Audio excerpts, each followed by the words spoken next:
Good morning, everyone. Thank you all for being here.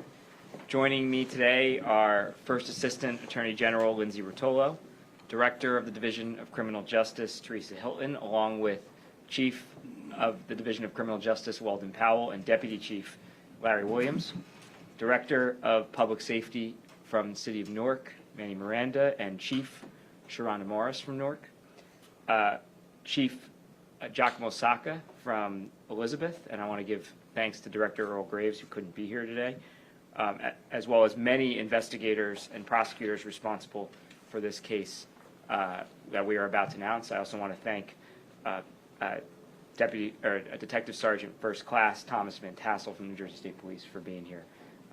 It does take a village to bring a case like this, which I'll talk more about. First, I want to thank all of the folks behind me and all of the law enforcement officers that worked on this case and who work on cases throughout the state every single day to make this state safer for the 9.5 million people who call it home.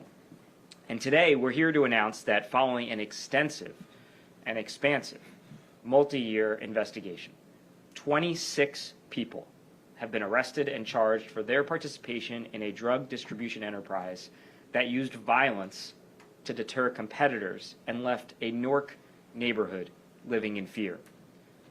Under the direction of the alleged ringleader, 43-year-old Rabia Sori, members of the so-called Double I Queen Street Blood Gang sold and distributed heroin, fentanyl, and cocaine, and acted as enforcers using violence and intimidation to expand their operation, increase their influence, and bring in more illicit revenue.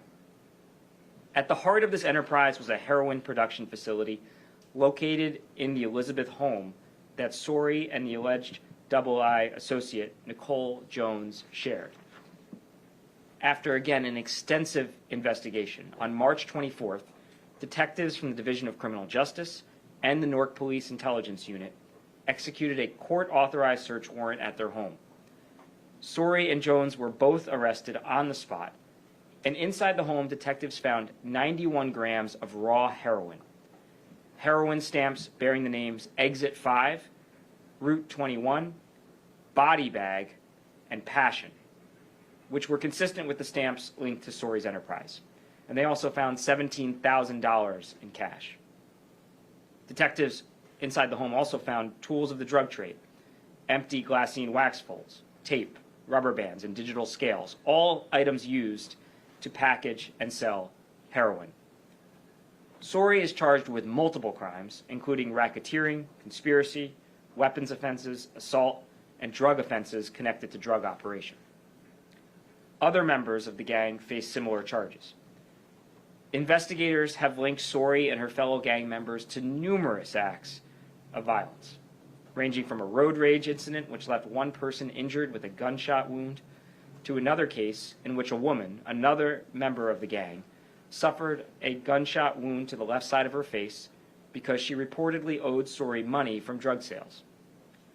Double I members operated without fear of accountability, even posting videos to social media in which Sori talked about a beef she had with a rival.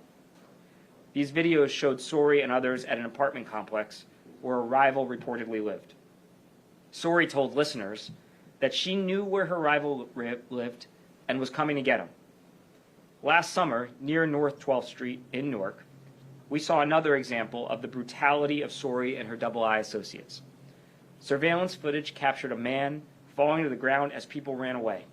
The man, believed to be an associate of the individual in the video that I just discussed, was seen crawling down a driveway, appearing to be injured before eventually running away with blood pouring down his arm. The victim did survive the assault despite being shot 3 times.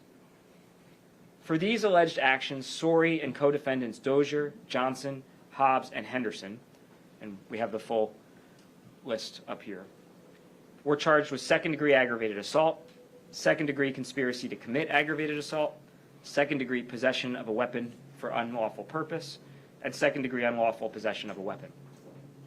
These are just a few of the alleged offenses we lay out in court filings and that our prosecutors will continue to prove as we seek justice for the victims in this case, those who were physically harmed, those who may have fallen deeper into addiction, those who may have been lost to substance abuse disorder. We also will seek justice for their families, their loved ones, and importantly for the residents of Newark and the residents of this state who were put in danger by this illegal operation. The Division of Criminal Justice Director Hilton will share additional details about Sori and her gang in a moment, but I want anyone listening or watching today to take away a very simple message. If you engage in gun violence, if you enable others to engage in gun violence, if you sell heroin or other dangerous drugs in the state of New Jersey, anywhere, there is no safe place to hide. We will find you, we will catch you, we will hold you accountable to the maximum extent under the law. In this case, multiple charges of first-degree racketeering conspiracy. Protecting the people of this state is my top priority. It's central to my role as our state's chief law enforcement officer. Violent crimes, particularly gun violence and drug trafficking, are serious threats to the safety of our residents. And the Division of Criminal Justice and our partner agencies across the state, many of whom are represented here, are committed to pursuing individuals engaged in these acts and putting them behind bars. In the last several years, we've seen gun violence drop to historically low levels. 2 years running, the lowest number of shootings on record since we've been tracking the statistics. We saw opioid deaths last year decline by 30%. We've seen burglaries and auto thefts decline. That is the result of the hard work of our law enforcement community. Law enforcement community partnerships like the ones that you're seeing today. These cases do not happen by accident. They happen based on dedicated work by career law enforcement officers throughout our state who put the public safety, in many cases, ahead of our own. And we've seen that time and again, and it's no greater example of it than the folks standing behind me. The Newark Intelligence Unit obviously has lived that this year. They lost one of their own, Detective Joseph Escalona, and I want to again extend my most heartfelt condolences to the entire Newark police family. Even after that tragedy, that unit and the women and men of the Newark Police Department, under the direction of Chief Morris, Director Miranda, continued to put the public safety first. This work continued after that shooting. And as a result, 26 dangerous individuals have been apprehended and will be brought to justice. And so when we talk about why shooting numbers are down, why drug overdoses are down, it's because of the work of the men and women behind me and the prosecutors in our office and in agencies throughout this state who are holding people accountable when they terrorize our communities, when they hurt our residents. And we are not going to stop until those numbers get to zero. So I want to thank, again, the Newark Police Department under the leadership of Director Miranda and Chief Morris. I want to thank as well Lieutenant Sean Powell and Captain Patricia Rodriguez-Alfieri. I want to thank the many members of the Elizabeth Police Department under the leadership of Chief Sacca and Director Graves, who assisted the Division of Criminal Justice takedown operation.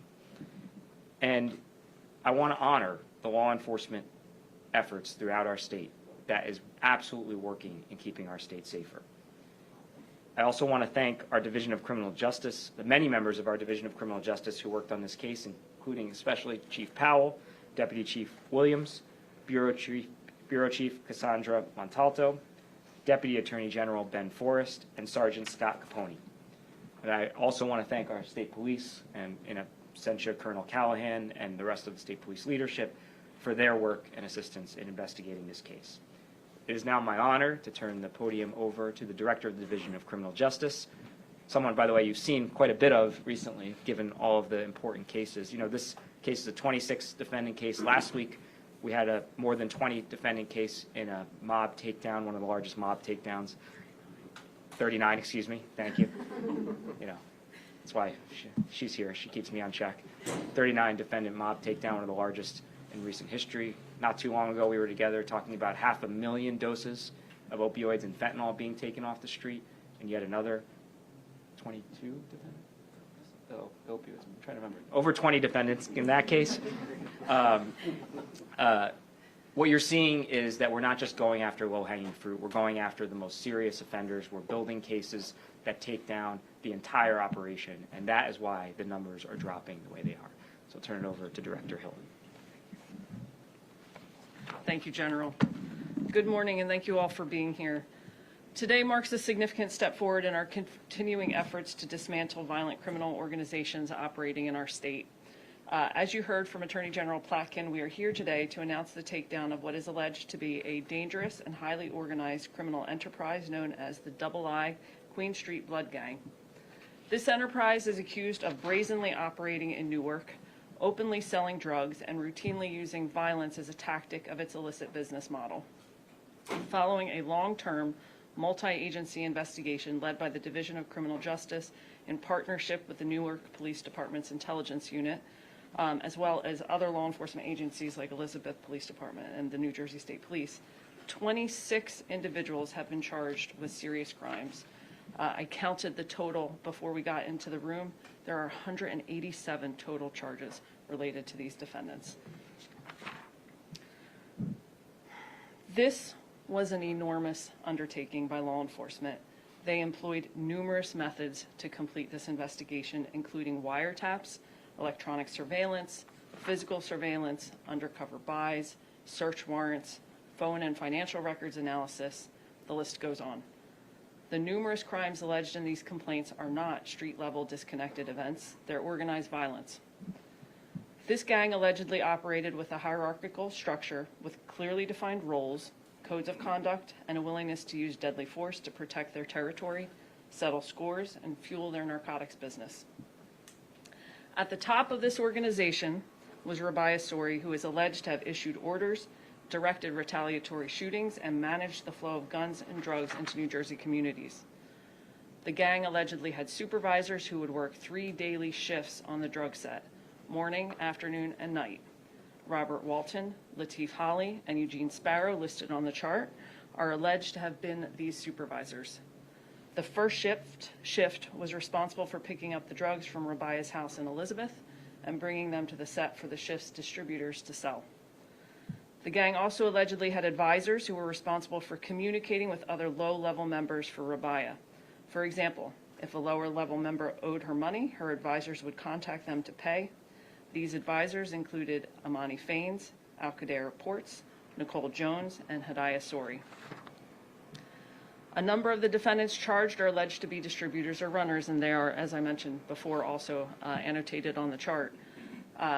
These were the individuals working on the set to sell drugs to customers. It is alleged that they would also commit acts of violence on command.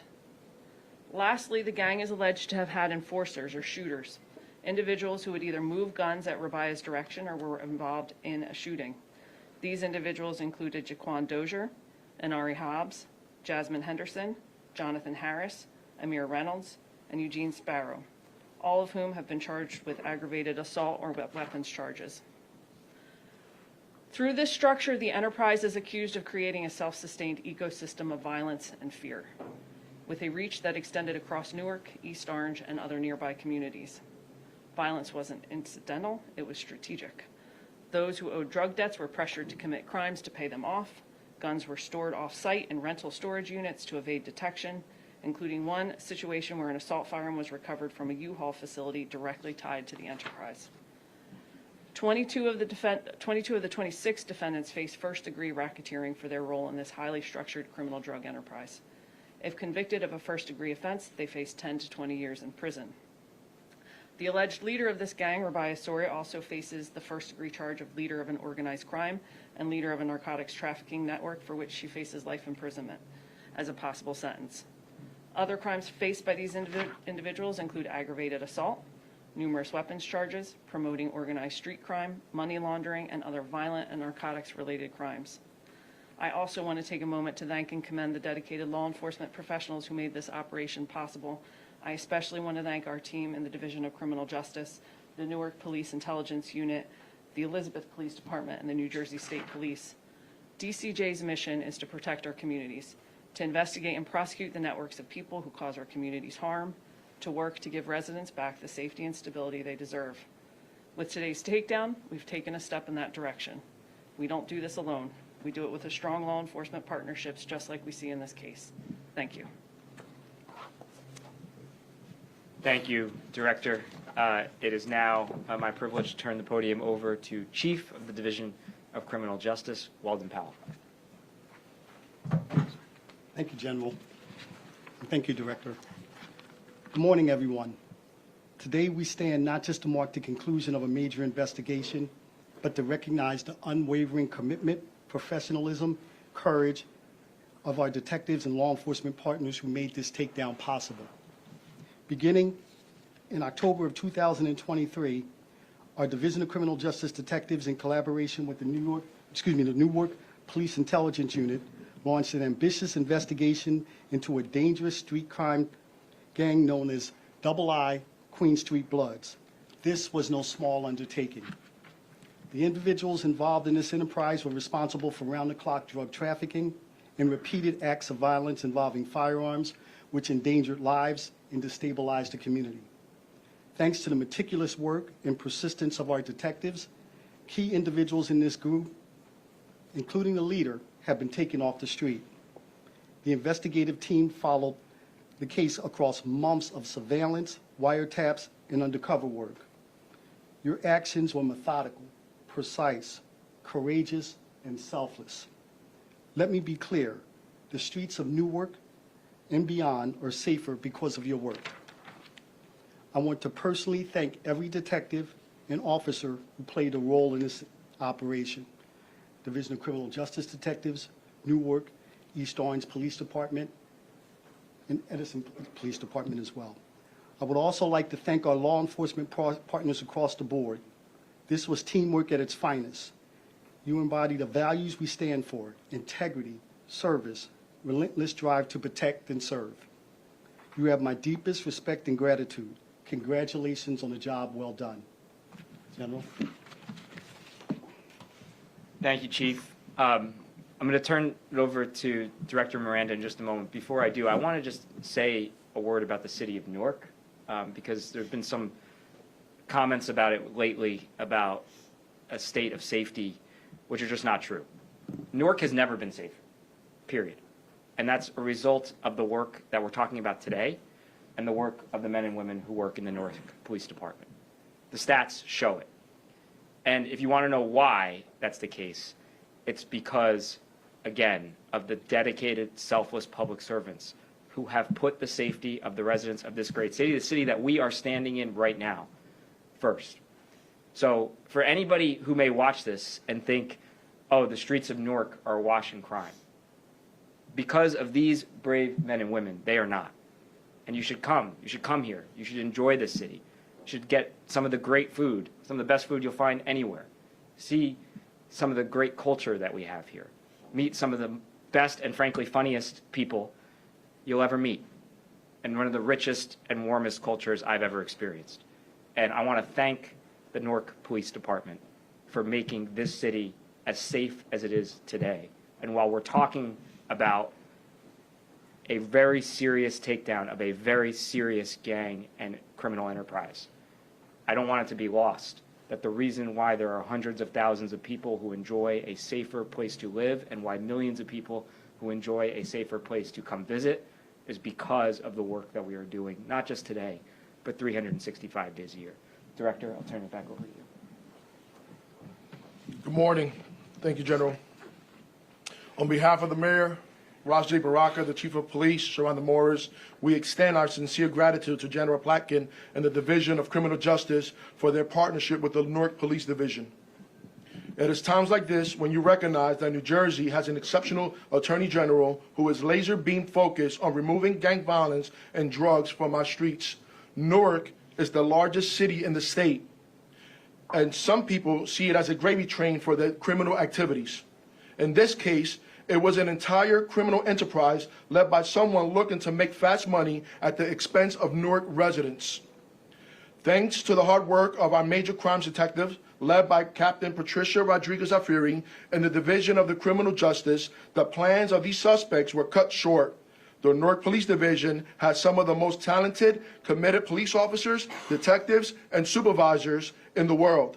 and because of our effective partnership and collaboration with General Platkin, who works night and day to keep New Jersey safe, 26 violent crime suspects are no longer wreaking havoc or terrorizing our neighborhoods. Instead, they are facing some serious criminal charges. And I hope this sends a clear message that Newark is not a playground for gang leaders or their workers. Thank you again, General Platkin, for advancing this great partnership and collaboration with the Newark Police Division. Thank you. Thank you, Director. I'm happy to take a few questions. Is there any connection between this takedown or this operation and the fatal shooting of Detective Ascuna?